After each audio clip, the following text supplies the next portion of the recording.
Welcome back to my channel. I'm Vijaya. ఎలా ఉన్నారండి? నేను చాలా బాగున్నాను. సో ఇవాళ వచ్చేసి మన ఛానల్లో మనం కెన్వాస్ గురించి తెలుసుకుందాం. సో కెన్వాస్ని మనం నెక్స్కి యూజ్ చేస్తాము. ఫ్రంట్ అండ్ బ్యాక్ నెక్స్ కోసం డిజైన్స్లలో వాడుతూ ఉంటారు. సో కెన్వాస్ని స్టిచ్చింగ్ పేపర్ కూడా అంటారు, స్టిక్ పేపర్ కూడా అంటారు.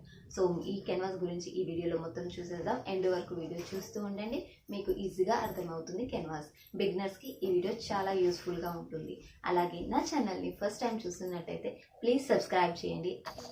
సో ఈ విధంగా ఉంటుంది మన కెన్వాస్. వైట్ కలర్లో ఉంటుంది. నార్మల్ పేపర్ ఎలా ఉంటుందో అలాగే ఉంటుంది. సో ఇక్కడ చూసారా ఈజీగా చినిగింది కూడా, ఇలా చినుగుతూనే ఉంటుంది. ఇంకా ఇక్కడ వచ్చేసి మనకు ఈ విధంగా దారాలుగా వచ్చేస్తుంది. సో లైట్గా ఉంటుంది, ఈ విధంగా దారాలుగా వచ్చేస్తుంది. అండ్ ఇదేంటంటే మనకు ఒకవైపు మొత్తం కూడా అతుక్కోవడానికి క్లాత్కి గమ్లాగా ఉంటుంది అనమాట. కొంచెం మెరుస్తూ ఉంటుంది, మీరు చూస్తే అర్థమవుతుంది. డైరెక్ట్లీ ఇక్కడ కెమెరాలో కనిపించట్లేదు సరిగ్గా. సో ఇలా ఉంటుంది. అదే ఇంకోవైపు మొత్తం వచ్చేసి నార్మల్గా పేపర్ ఎలా ఉంటుందో అదే విధంగా ఉంటుంది.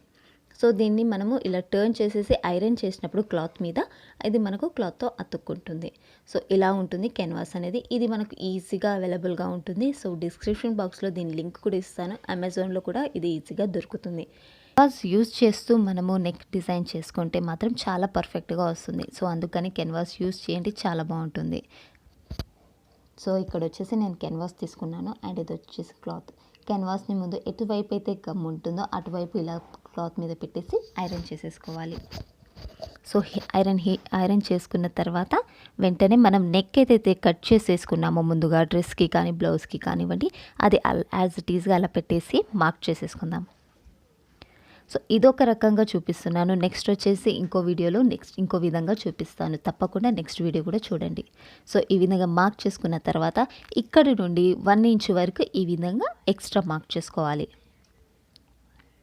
ఈ ఎక్స్ట్రా మార్క్ చేసుకోవడం వల్ల ఏంటంటే మనకు ఇది కాలర్ నెక్ లోపలికి వైపున వెళ్తుంది. తర్వాత దీన్ని మనం హెమ్మింగ్ చేస్తామన్నమాట. సో అది ఎలా ఉంటుందో లాస్ట్లో చూపిస్తాను.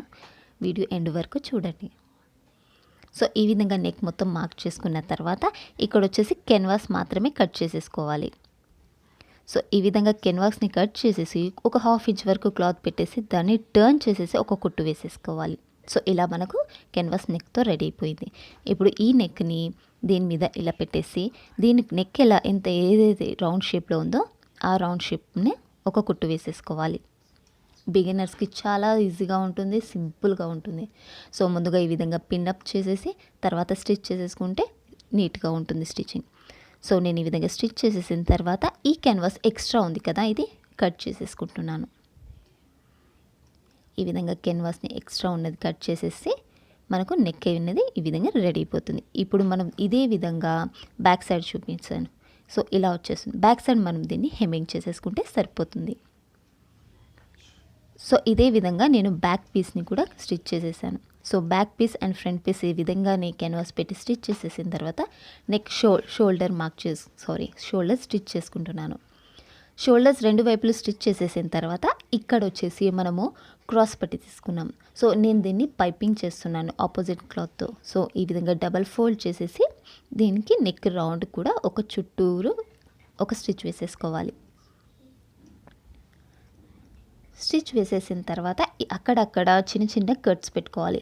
ఎందుకంటే మనం పైపింగ్ చేస్తున్నాం కదా, సో ఈ క్లాత్ టర్న్ అవ్వదు ఈజీగా. సో అందుకని ఈ క్లాత్ టర్న్ అవ్వడానికి అక్కడక్కడ కట్స్ పెట్టుకొని ఈ విధంగా సన్నగా టర్న్ చేసేసి లోపటి వైపున పైనుండి ఒక కుట్టు వేసేసుకుంటే మనకు సన్నగా పైపింగ్ లాగా వచ్చేస్తుంది అనమాట.